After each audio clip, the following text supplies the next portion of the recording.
In this video, we're going to talk about type 1 and type 2 errors. These are commonly confused, and so we're just going to go through a couple of example problems and explain what exactly each one means.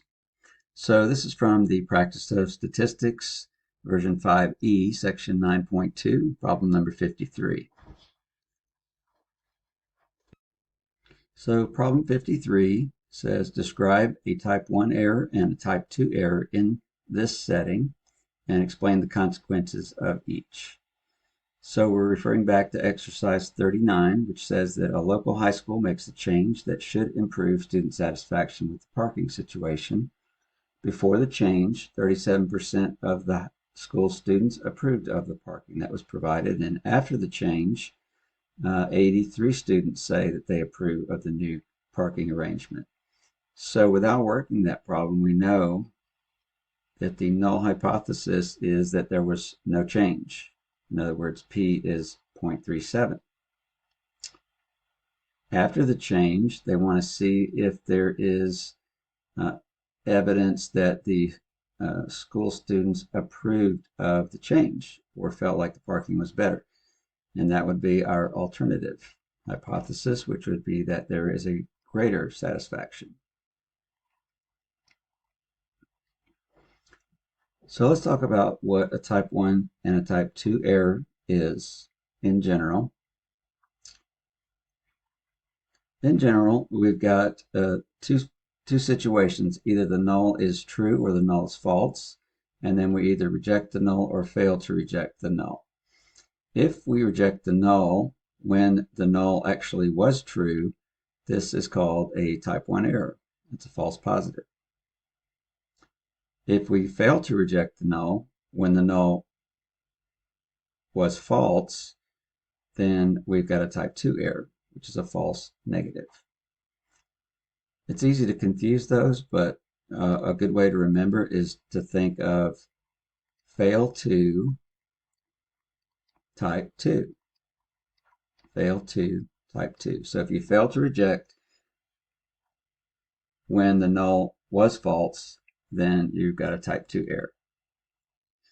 So let's take a look back at this problem again. So a type 2 error would be when we rejected the null. Okay, so if we reject the null, that means that we're believing that there is a greater satisfaction, that the students are more satisfied with the parking when in fact there was not a change.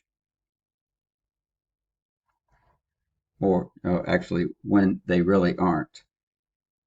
So the consequence of that, we're looking at the consequences, that the principal might not implement any changes if he thinks that, wrongly thinks that people are satisfied with parking. So that would be a type 1 error. Type 2 error is when we fail to reject. So write this in here, reject null when null was true. And then type 2, we fail to reject when the null is false. So in this problem, if we fail to reject, what does that mean? We fail to reject in this case means we accept the null. Basically, we're saying that there was no difference in the satisfaction of the parking when there really was. So if we're assuming there was no satisfaction, then the principal might implement some more parking changes when he really didn't need to. So the consequences, they might spend money unnecessarily. So here's another type 1 error example. So we take a situation where a player is trying to find a relationship between him wearing new shoes and number of wins for his team. So if the number of wins for his team is more when he is wearing the new shoes than the number of wins otherwise, he might accept the alternative hypothesis and believe that the shoes did make a difference in the wins.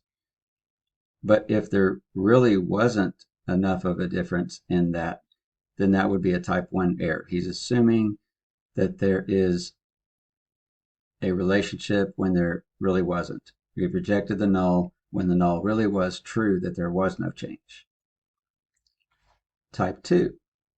Here's an example. We have a shepherd that thinks there is no wolf in the village, and he wakes up all night for 5 nights to determine the existence of the wolf. If he sees no wolf for 5 nights, he might assume that there is no wolf in the village. If he's assuming or failing to reject the null, which means there's no wolf, he's failing to reject. In other words, he's accepting that there's no wolf and there really was a wolf, then you would have a situation where a wolf might attack the village. So that would be a type 2 error.